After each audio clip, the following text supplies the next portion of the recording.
Oh boy. Woo! Here's my narcissist repellent. Oh, what is that flying around? Oh, a narcissist. Cluster B personality. Ooh, there's one crawling. Ooh, stop. Crawling on my.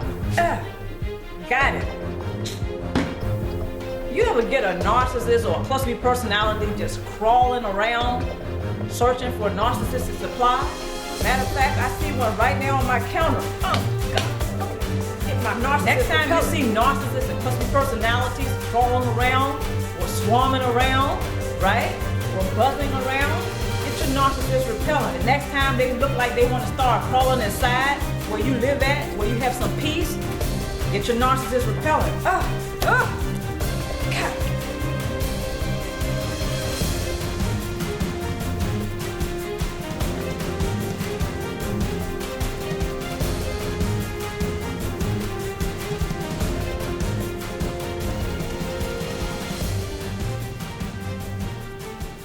Signs of narcissist contempt: denial of dysfunctional behavior, divert or block efforts to come to peace due to disagreement, withdrawing affection and sex, refusing to communicate in order to resolve misunderstanding and or conflicts. In other words, the silent treatment. Last sign of narcissist contempt is judgmental and critical. Narcissists show that they have contempt for others when they are extremely judgmental and critical of them. Let's go to the first sign: chronic forgetting. The narcissist and the cluster B personality, what they will do is sometimes they will hide behind forgetting something. They will pretend like they have forgotten something, when all the while it is very intentional to forget your birthday, to forget other special dates, such as anniversaries. This doesn't just have to be the romantic type of anniversary. Other dates, such as when someone has passed on, and the narcissist knows that this person meant so much to you. So any dates that are special to you for whatever reason, and the narcissist is knowledgeable of it, so you best believe that they probably will pretend to forget those dates. But more than likely, they have not forgotten it. Another sign of contempt is denial of dysfunctional behavior. So if he or she has knowledge of disappointing you or hurting you, in the relationship, and let's just say you have brought it to his or her attention, so of course they know about it, they will deny it, and they will also blame others. Because it's one thing to deny, but it's another thing to totally blame someone for doing what he or she has done. So the narcissist and cluster B personality, they are notorious for this. They will deny. Okay? So another thing is they will divert or block efforts to come to peace. War is the rule of engagement. So peace has to be avoided at all costs. And the narcissist will line up for that any day of the week and twice on Sunday. They cannot have peace in a relationship, because if there's peace in the relationship, he or she has no supply in the relationship. They're left starving. Withdrawing affection and sex, pretty self-explanatory. They will withdraw affection and they will withdraw sex as a means of punishing others, especially those that they know authentically love him or her. I know that sounds twisted, but we're talking about the narcissist here. So if the narcissist knows that their spouse or their partner truly does love him or her, they will take extra pleasure in withdrawing affection and withdrawing sex. And let's not get it twisted.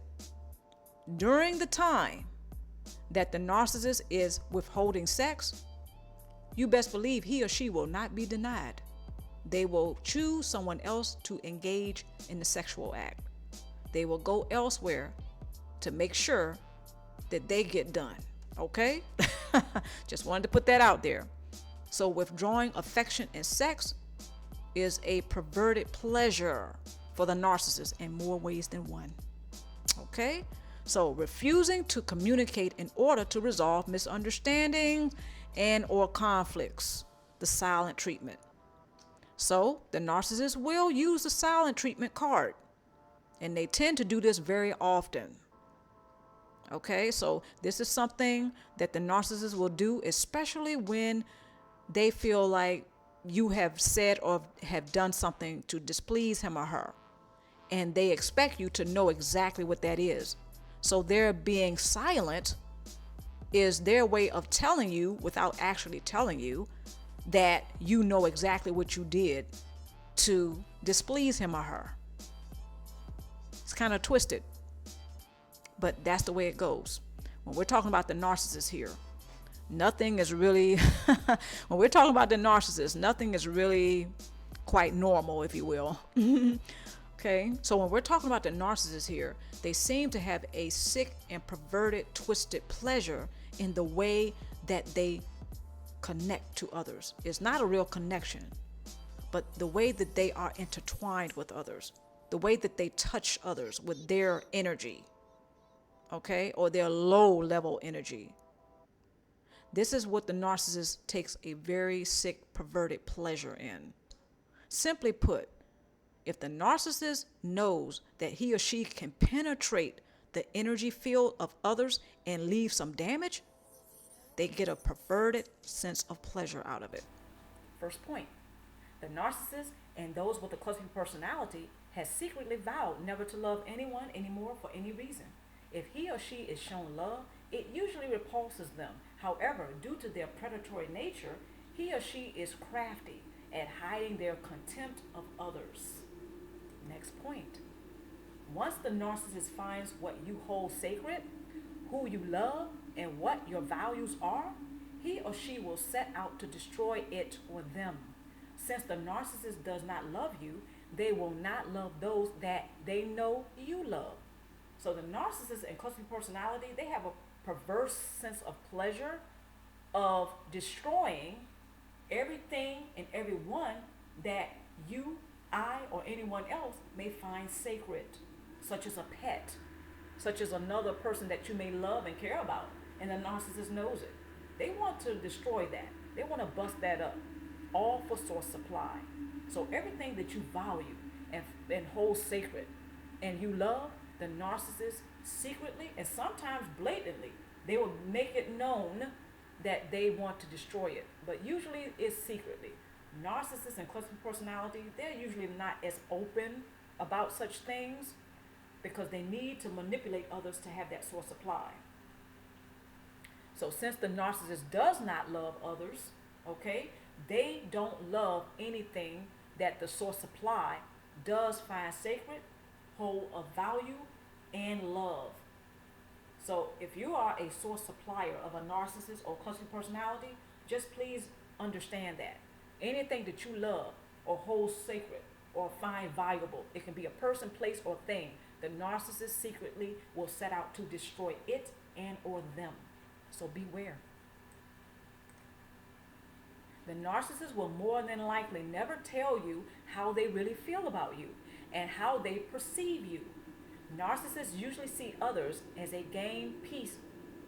Narcissists usually see others as game pieces on a game board that they can maneuver at will. Attempting to change this in them will be a waste of time and energy of which they will feed. Anytime that you confront a narcissist and you try to convince him or her of their diabolical tactics for source supply, their dysfunctional behavior, they're going to use that to feed off of. Everyone has an energy field. We're all comprised of energy. Our emotions is energy in motion. So anytime that you're coming towards them or you're pursuing them, confronting them about their latest diabolical tactic, they're going to use that to tap into your energy field because you're going to be feeling some kind of way when you do talk to him or her or confront him or her about their latest dirty scheme. Okay, they're going to use that energy. Attempting to change them will be a waste of your energy and time. Again, The narcissist will use that energy for their own purposes. First tool, do not confront a narcissist and call them on their shenanigans. Their predatory nature will heighten at that time. So the narcissist and cluster personality, when they are confronted, usually their attitude is, how dare you? And who do you think you are to tell me who I am? Don't you know how great I am? Just that kind, it goes along those lines, right? The narcissist and cluster personality, they think they're perfect, they can do no wrong, and they tend to justify their diabolical and dysfunctional acts or behaviors for source supply. They tend to justify it. So when you confront them and call them on their shenanigans, they already will place a target on you right there. They will more than likely seek to punish you for doing that. Their predatory natures do heighten at that time, which is why they would usually, their reaction to that is to try to punish people who do call them on their shenanigans, who do call them on their BS. Narcissists and cluster personalities, they don't like that because that challenges their false self-image, that threatens their false self-image. So they usually like to try to punish people or pay people back for that. And I don't care how long it's been. It can be years, and they will go right back to where they left off, and they will attempt to try to make you pay. They will punish in order to feed their false self-image. Next tool. Remember that the narcissist has a predatory nature. Therefore, hunting is sport for him or her.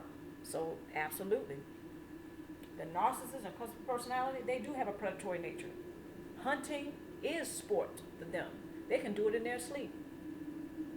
So they will set out to destroy people. They will set out to harm people that they think is a false self-image threat and a challenge to their false self-image. They will seek those people out. And I'm not saying this to scare anyone or discourage anyone from thriving forward. By all means, please continue to thrive forward, to focus on your own healing. Don't let the narcissist stop you from doing that. Their predatory natures, however, do make them very good at hunting. So it's for sport for them. And of course, is to supply their false self-image. Whenever someone confronts them and calls them on their shenanigans, they will secretly, if not blatantly, set out to destroy that person or to make them pay. Third tool, discontinue to be available to the narcissist. He or she is consistently seeking reasons to destroy others. Do not give him or her reason to target you. So I think it's a bad idea to confront a narcissist and cluster personality on their shenanigans. Personally, I think it's a bad idea, a very bad idea. The narcissist and cluster personality, they have very fragile egos. They have a lot of major insecurities.